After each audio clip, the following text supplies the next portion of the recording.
out this pilot light was out this morning. Uh-oh.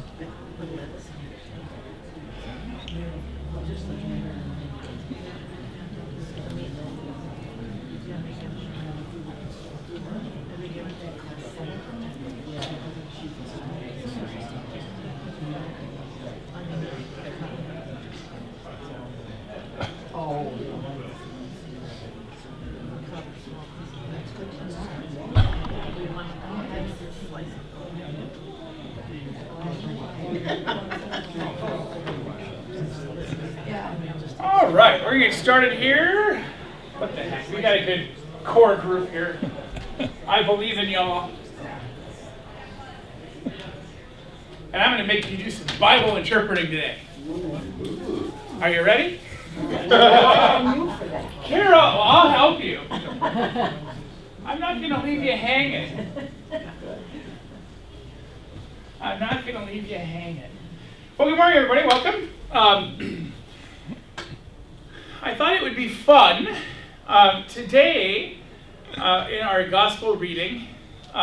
Well, first of all, let me start by saying this year now, starting in Advent in November, December, and all the way through next October, we are in the lectionary year that focuses on the Gospel of Luke.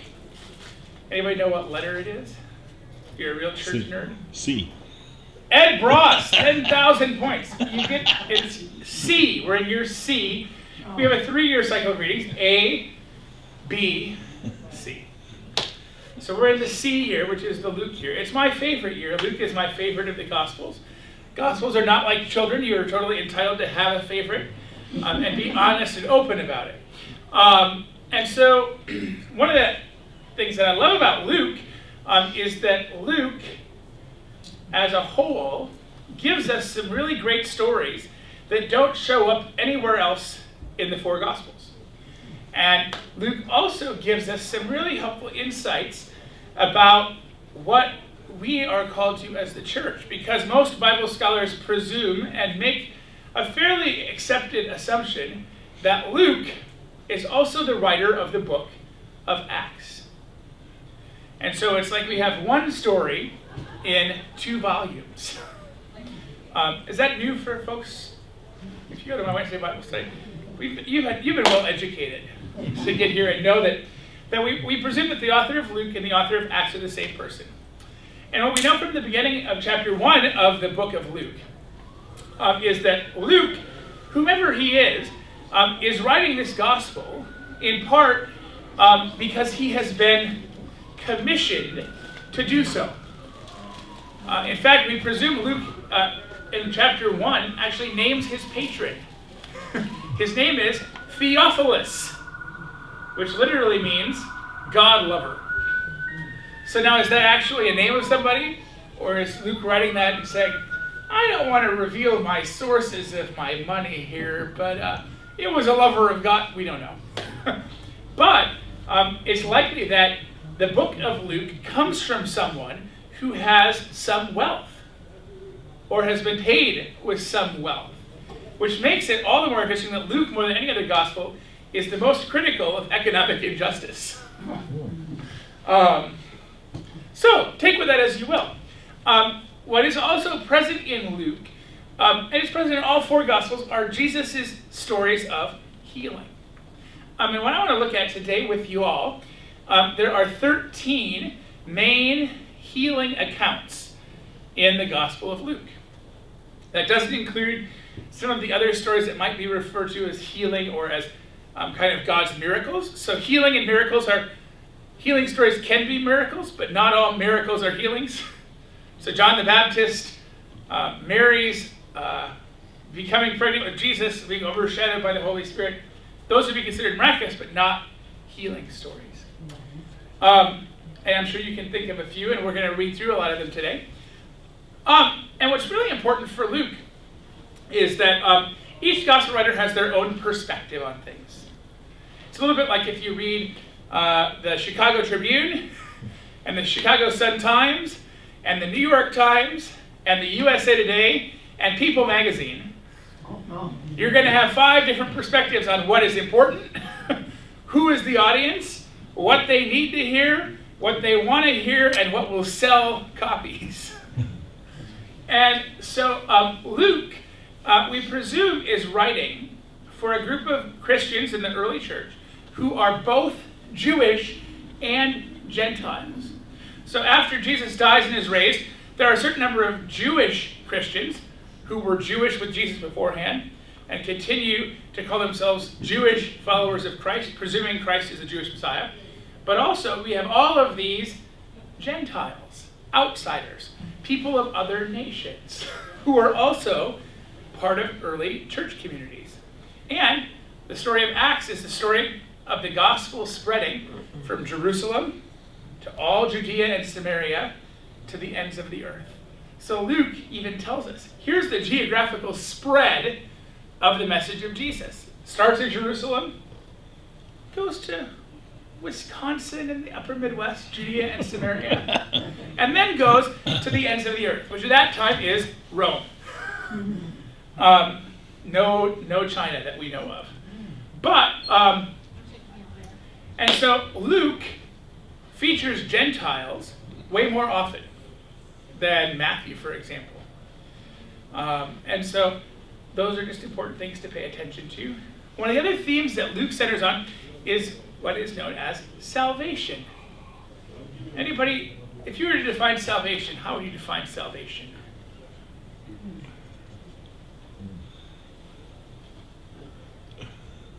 Not going to hell? Yeah, Gordon. Salvation itself. Salvation is an act of being saved through grace. Yeah. Unmerited grace. Yeah. Expand from that. But. Right. So it's an act of something happening to you that you might not be able to control or have power over. Yeah. Other ideas of salvation? Be made whole. Be made whole. Yeah. Get here the Jewish idea of shalom, which is not just peace, but it's a sense of wholeness, completeness, totality. Yeah. I like that version. I use that a lot in preaching. Other ideas? There's no wrong ideas here. Interestingly, has anyone ever heard of Luke described as the great physician? Or Dr. Luke? We don't know if that's necessarily biblically accurate, but there's a lot of secondhand rumors around the ancient Near East at the time of Jesus and after that Luke is somehow connected to some sort of healing or medical. Again, medicine in the time of Jesus is way different than medicine as we know it, right? So, but that Luke is often connected to some sort of physician. In fact, in the gospel just 2 weeks ago, Jesus says, "You will surely say to me, 'Physician, heal thyself.'" So there is a sense in which there's an understanding of salvation that isn't just about eternity. It isn't just about one's personal relationship with God, but it's also about a wholeness, a restoration. And in fact, the word in Greek, this is on the quiz later, is soteria, S-O-T-E-R-I-A. That's the Greek word for salvation. And soteria, Bible and Greek scholars have recently been doing some research on that word over a number of years, and have found that that word is also used when one is healed. So to be restored to health is to be sotered.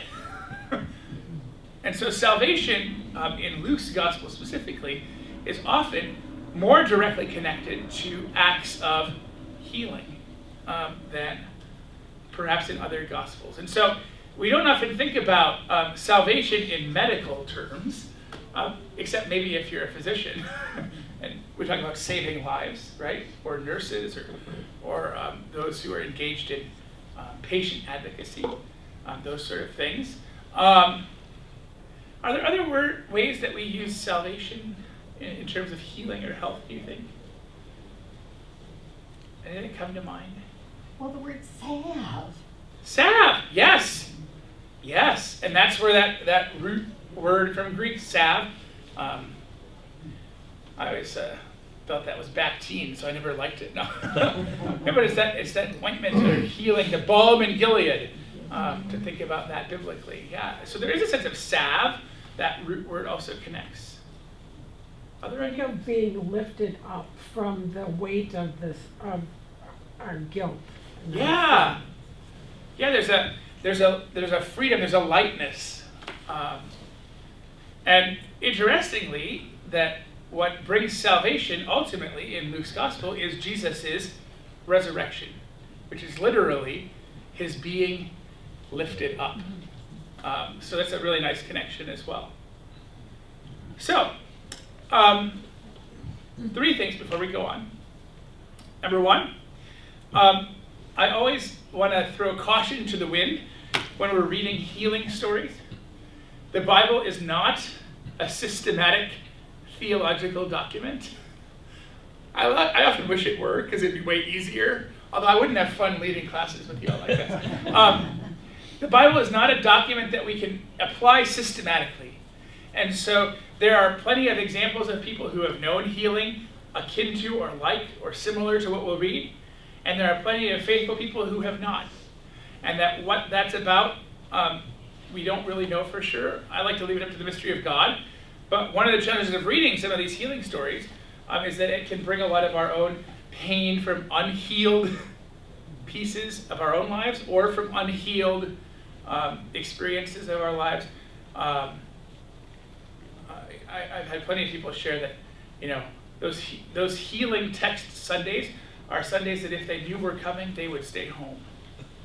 Because oftentimes it gets connected to this person got healed because of this. Well, why didn't my person? Etc. So I always like to read these healing stories with caution.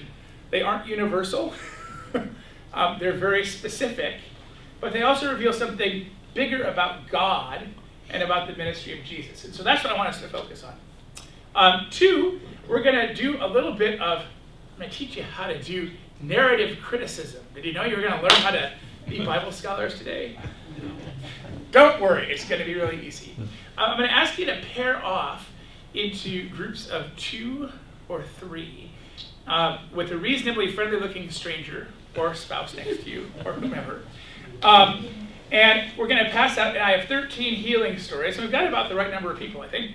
And so I'm going to have each of you read a story, and then we're going to talk about the questions here as we go. So you each have different stories. Some of them are long stories. Some of them are real short stories. They're not quantity is not a determiner of quantity. So don't say, I got the long one, or more likely, I got 2 verses. You got 37. But I want us to use these questions here, and I thought the font would be darker. I'm sorry, y'all. These questions are all. Was sometimes used. Mud was sometimes used. Boy, I'm giving a hint away. So if you want to pair off, I've got 20 copies here. And if you take 1 per pair, Sure. I'll take half of those, Don, if I can. Okay. I'll just take the top, and then we'll go over here. So if you want to take 1 for your pair, and pass them back, I'll play with you. Okay, so then we have. and I'll come around and tell you what you're reading. So you want to share one of those staples for, yeah. Yep, there may be extras too, but. So I'm going to come around and tell you which story you're reading. So this is all 13. So you've got, so we may not get to all of them, but I want you to have at least a copy of all 13. So if you guys will do the first story. You guys will do page 2. Oh, he's telling us what page. If you need extras, they're right here. You guys will do page 3, Luke 5, 12 to 16. Are you guys a triad?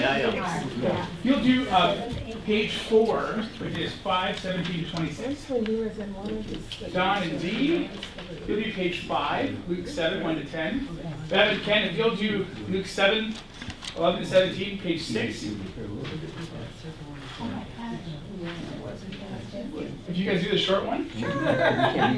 Okay, Carol and Don, you guys are going to do page 7. You're going to do this Garcia Demania. Nope, you're gonna do this one right here. Probably heard it differently. And then, if you guys will do page 8, this one right there. Okay. Well, just read it. All right, so we're gonna take about 10 minutes, read your stories together, talk about these questions, and we'll come together again.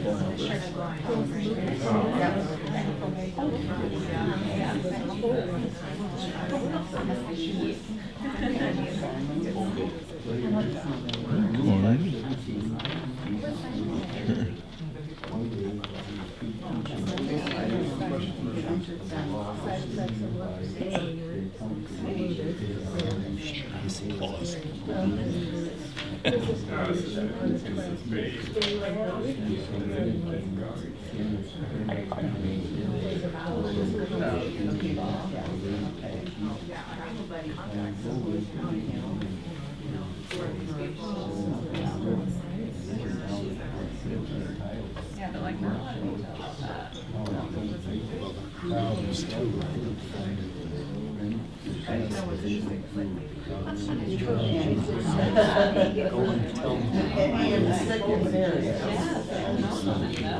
Love that, and because what's going on, what tools were used for the healing?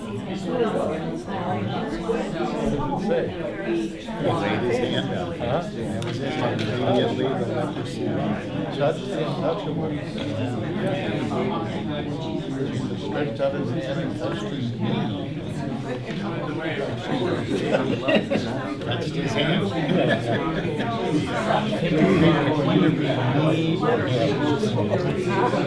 What are the details that are missing? If you reach the end of the questions and you want to do more, there's about 5 in the back that no one is doing. So if you want to try another, One big you're welcome to, or you're welcome to stay in your story. We're going to do about 4 more minutes. the story is told through different writers. The emphasis is on Terrible. Yeah. Yeah. He was stranded. He said it. Remote clinic.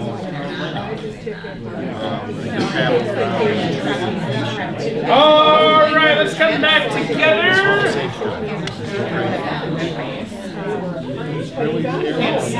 Yeah. Sorry, Anna.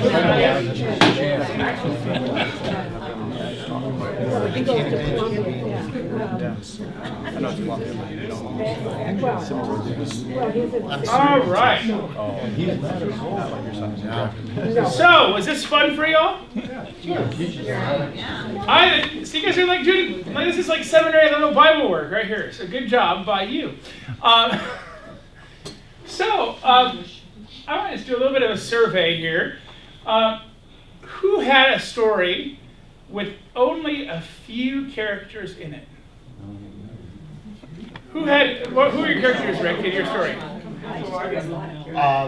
Jesus, Yes. a leper, A leper? the priest, Priest. and at the end they just talk about crowds. Crowd. Cool. Who else had a few characters? We Who was had, in your shirt? we had Jesus and a demon. Jesus and a demon. Yep. Nobody else. Well, there was a man that the demon was in, but the man didn't play any kind of role. The man is. Jesus and a demon and a bunch of people named they.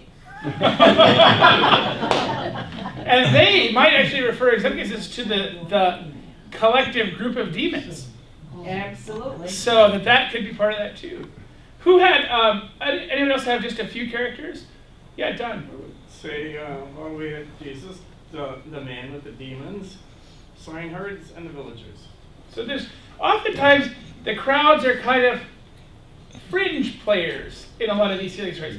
Oftentimes there's a crowd somewhere, either before, during, after, or all of the above, because this has got to get here somehow, right? Rarely does the account come where it's just Jesus and the person. But there are a few circumstances where that's the case. Who had a lot of characters in their stories? Yeah. Who were some of the characters in yours? That's. Well, ours were Oh, Jill, go ahead. Jesus and the many people that he cured, which were those afflicted with diseases, blindness, and so on. So you had many healings happening in your story, as opposed to one. Mentioned as people who have been healed. Yeah. So what we learned is Jesus does not have a single method for healing, right? Sometimes it's in a big group, sometimes it's in a small group, but often there's some bystanders who are watching. Anything else you notice about the characters in your story? Yeah, we became part of the story by listening. Ah, yeah, you all became part of the story, right? And this is one of the beauties of the Gospels, is that often they're written in a point of view that allows us to enter the stories. Anybody here grew up in the Roman Catholic tradition? There. Hello all.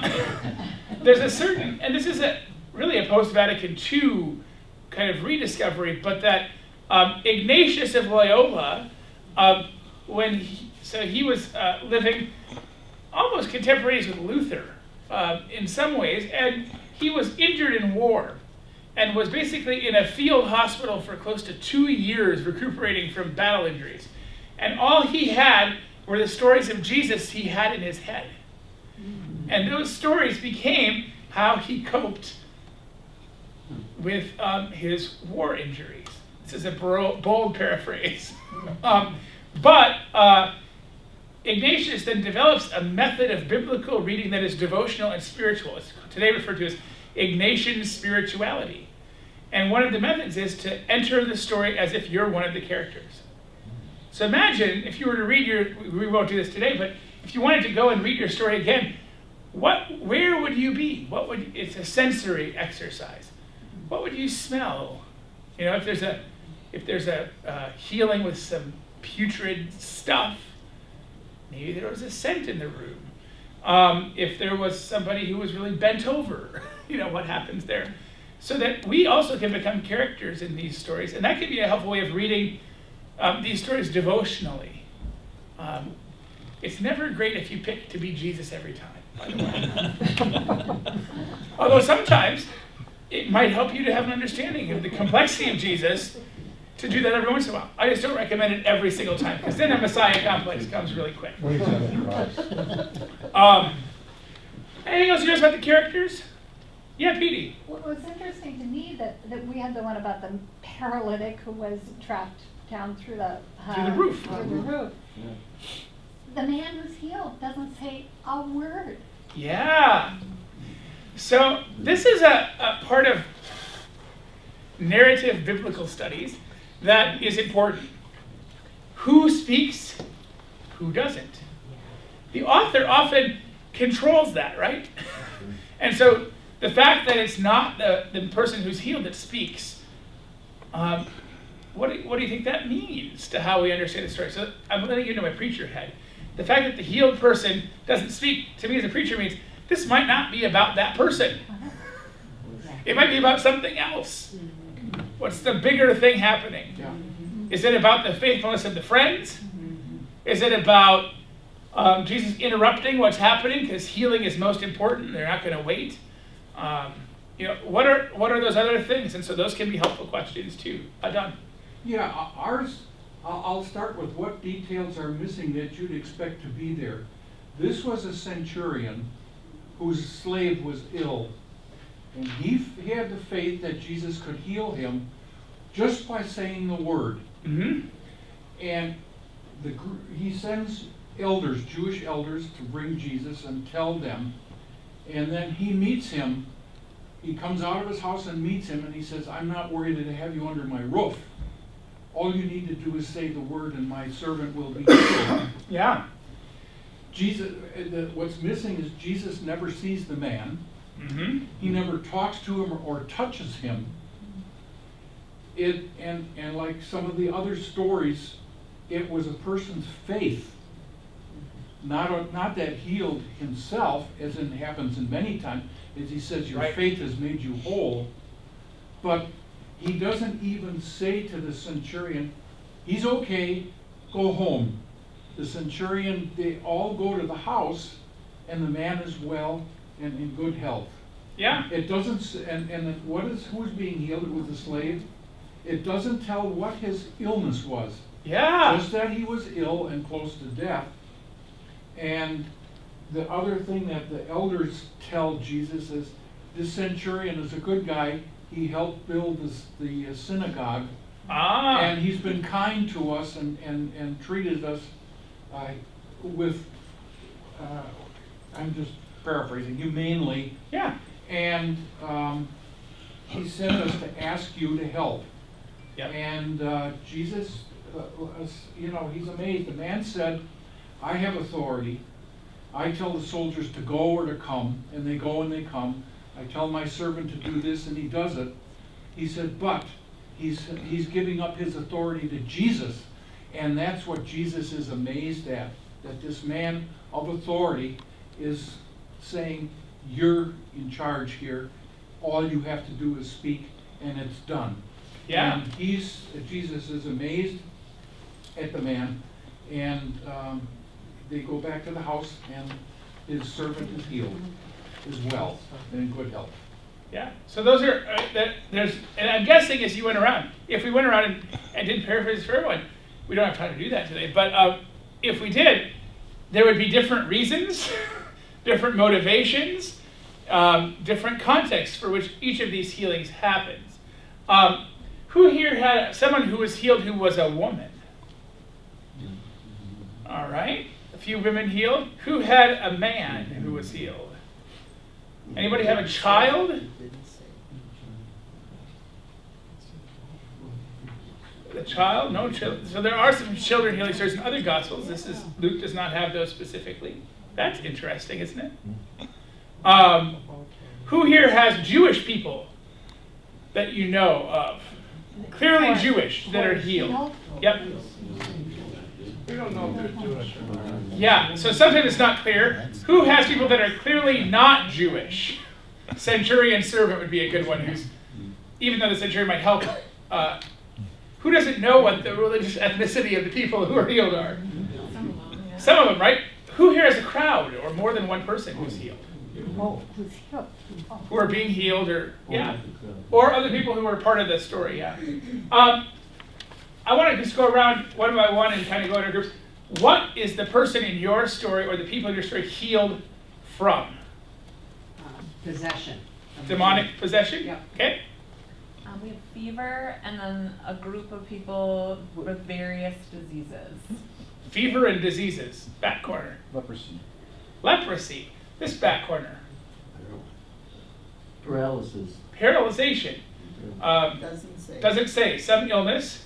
He died. I was dead. Death! I wanted to say yours Donnie D, was morbidity. Near death. And then we got death. Katrina and Joe? Diseases, plagues, and evil spirits, as well as blindness. Blindness is added in. Mental illness. Mental illness? What- Demonic possession? He said something different, so listen to him. Well, it could be. I mean, this is one of the things that we try to figure out. How do we talk about mental illness in terms of healing? And again, that's where it can be a hard line between why is one person healed versus not. And that's what he says. Herb and John, what were your people's ailments? First one, death or coma. It's unclear, and the second was hemorrhage. Death and coma. So you had two different healing stories Yes. together, But and death then or coma in the first one, it was kind of interesting when he said, "Wake up." The parents said the daughter had died, but Yeah. Jesus said, "Wake up." So could it be that she was just in a coma? I mean, not to belittle it, no.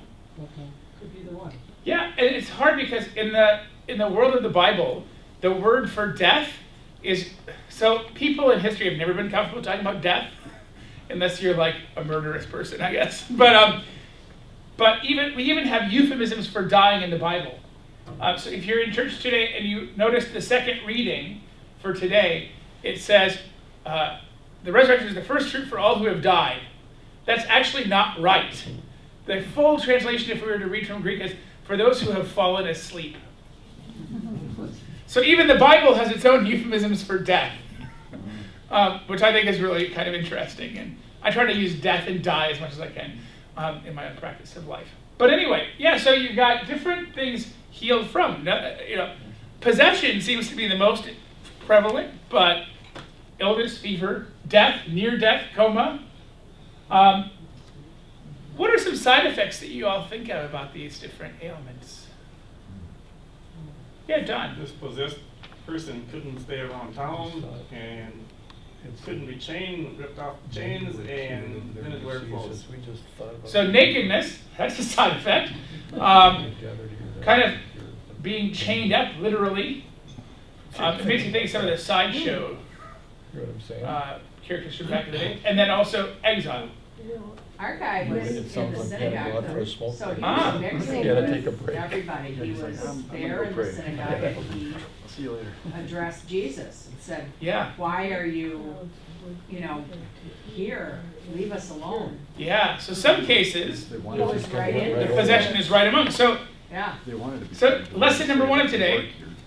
The Bible never agrees with itself about some of these things. Yeah. So in one case, the possession is so violent, and in another case, it's able to be integrated. Ken. After all the crowd. Well, this guy was his mother's only son.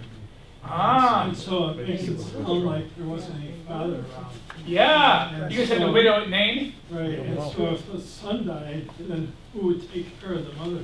Yeah. So there's some generational pieces to your story that are huge side effects to what happened, right? The story that Ken and Bev had is from Luke 7. It's called The Widow at Nain. That is one healing story that only shows up in the Gospel of Luke.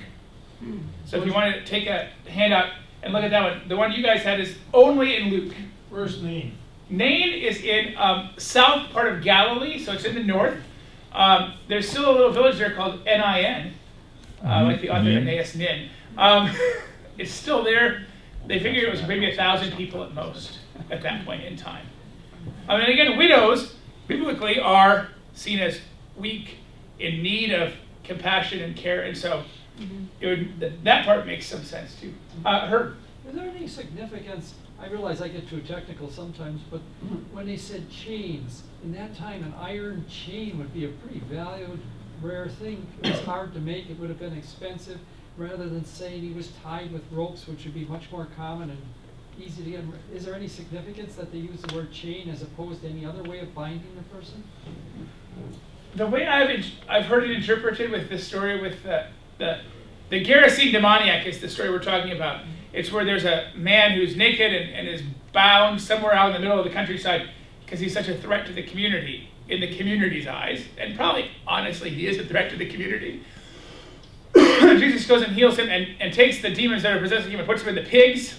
Yeah. And then the pigs run off and get drowned in the sea. And Jesus says, we're having deviled ham for dinner. That's apocryphal. It's my favorite dad joke from that story. The chain piece is often interpreted less in terms of the material. So I don't know the answer to that. That's a good question.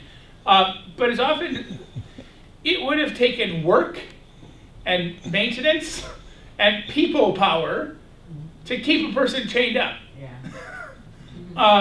And so it would almost be like functional imprisonment.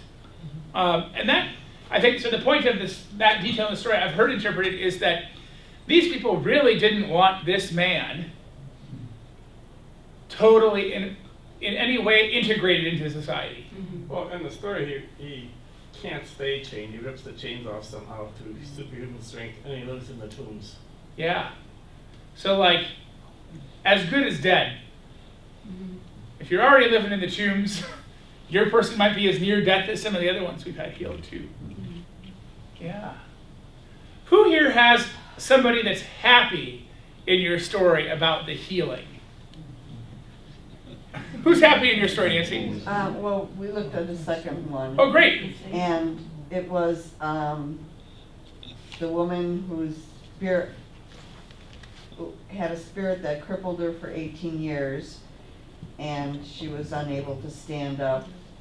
And when he laid his hands on her, immediately she stood up straight and began praising God. So sometimes the response is praising God. There's another story that I don't think we had anyone read about 10 lepers. And 9 of them say, see ya! Yeah. And then 1 comes back. Yeah. That's often interesting to preach on. Because the people in your church are likely the 9. Yeah, so happiness. Anyone else have a positive reaction. Yeah, Don. This fellow wants to follow Jesus after Poor woman. he's exercised or whatever. And Jesus says, no, you can't follow me. Go back home. And he's going to his village where the villagers are not happy about Jesus because all those pigs got killed. Yeah. So he's sort of maybe having to, what you call it, testify or whatever for Jesus in this place that's not very thrilled with him. Yeah. Was Jesus happy? I don't know. I'm just thinking of who has positive responses. Personally, I think happiness is a really awful metric to measure your life by. But on that note, Petey.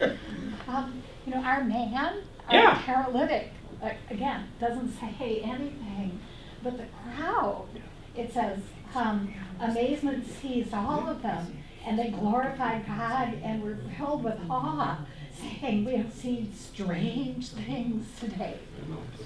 Strange things, yeah. So there's oftentimes, does anyone have the word amazed or in awe in their story? Yeah, we have. Amazement. Yeah, so often these healing stories happen toward the beginning of Jesus' ministry. He's out among the people. He's developing his reputation as a person of God. There are likely other healers who are also going around at that time, but something about what Jesus is doing raises some amazement, awe on the regular. So that's almost a constant kind of response. You guys had the group story. Was there any? You guys had 2 verses. Was there anything that Was one verse? Does it say anything about how the people respond or not? No. Who here has a negative? Somebody in their story with a negative response to the healing? I mean, the demons. The demons aren't excited. How about the swineherds? The swineherds, right? Pigs were all killed. They had no livelihood anymore. Their Right. lives were gone. It's a good clue that the Gerasenes were likely Gentiles if they were raising pigs, by the way. Yeah, that's right. Of course, it had to be. Jews would raise pigs. Yeah. Luke, so it's interesting, right? Luke, so there's a couple of stories in this packet where the scribes and the Pharisees get mad at Jesus because he's healing on the Sabbath. So the issue is not the healing. You guys had one of those? Both of ours, I think, were on the Sabbath. Yeah. So that's the second question. What does it tell us? It's on the Sabbath. So that's part of what all 4 Gospels talk about. But John's Gospel, more than Luke's, for example, the healings are the reason they want to kill him. So each Gospel writer, the healing ministry of Jesus evokes different response. Luke, people aren't necessarily elated. The crowds are amazed. People are like, this dude's worth following. But there's not a lot of stories that have the political and religious leaders super upset. There's a few, but not totally. In the Gospel of John, when Jesus raises Lazarus from the dead, that's only in John, by the way, then that is the impetus for the religious leaders to say, we need to kill him. And why him? Because you said there were a lot of other people doing healings. Right. And supposedly raising people from the dead. Yeah. So like the story of when the disciples ate the grain. Right. And they said, you're doing this on the Sabbath. And he said, well, King David fed his men with holy bread on the Sabbath. He was throwing something back in their face, the most revered king that they had. And they despised him because he had an answer for them that just destroyed their arguments. Yeah, and I think, that I think there's a couple of reasons why the people get upset with Jesus more than other faith healers. One, he's going a little bit perhaps beyond the pale of, we don't have a lot of other stories necessarily in the same way the Gospels give us to them. But there's plenty of other healers and those going around. But the crowds who were drawn to him seem to be a problem in most of the stories. So the crowd control is part of it. Also, I think the religious leaders often see Jesus as maybe stealing their thunder, or at least upending the system that they have working. So Jesus is likely being an intentional saboteur, not just healing the people that everyone would heal, healing beyond the margins of whom priests in the temple might be able to bring healing to. So I think Jesus' scope of healing. Well, didn't our story this morning say he healed everybody there? Right. Today's gospel, it said everybody. You know, so it's the scale. It's all of those things built up, and it's human nature. I want to protect what's mine. That I think leads the religious leaders to get upset. From a Roman Empire perspective, there is a certain economic value to having weak peoples. Mm-hmm. Think about the cultures of India and the untouchables. You know, that many of our social and hierarchical structures are built on the foundation of not level playing fields, but on terms of gradations. And so many cultures desire, if there's a class below me, then I'm at least up a level, right? And so I think that's part of why Jesus ends up pissing people off in the Roman Empire too. I think the leaders feel that if he gets too many followers, that's going to draw attention of Rome, and they're going to be in real trouble. Oh, absolutely. Yeah. So there's a political piece too.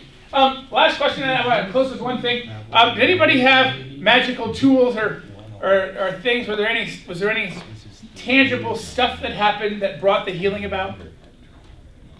Don and T, your story said he said, "Be healed." So just like. It was not abracadabra, by the way. And I mean magic in a non-pejorative sense, but some sort of spiritual power. Yeah, Herb. It was kind of interesting where, in our case, when Jesus said, "What's going on? Somebody touched me. Something's going on. I felt power going from me." It sounded like Star Wars or something. Yeah, Luke, more than any other gospel, it's about the power. It says in the story from today's gospel, but also in others, Jesus has some sort of power. If you're interested in learning more about the Gospel of Luke as it relates to the prophets and to justice, I'd highly recommend this book. It's called Prophetic Jesus, Prophetic Church. It takes the Gospel of Luke and Acts, and it helps apply it to how do we think about justice and peace and mercy in our own lives. And there's a section on healing. And Luke Timothy Johnson's a New Testament scholar at Candler in Atlanta. And he says there are 3 dimensions of healing in Luke's accounts that we should pay attention to as contemporary Christians.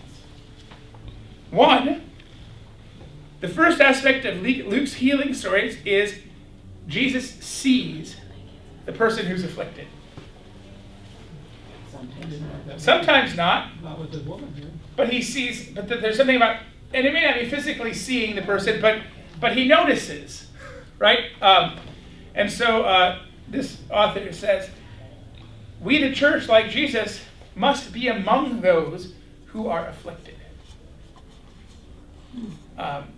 Which is, I think, an interesting reminder to who is our neighbor.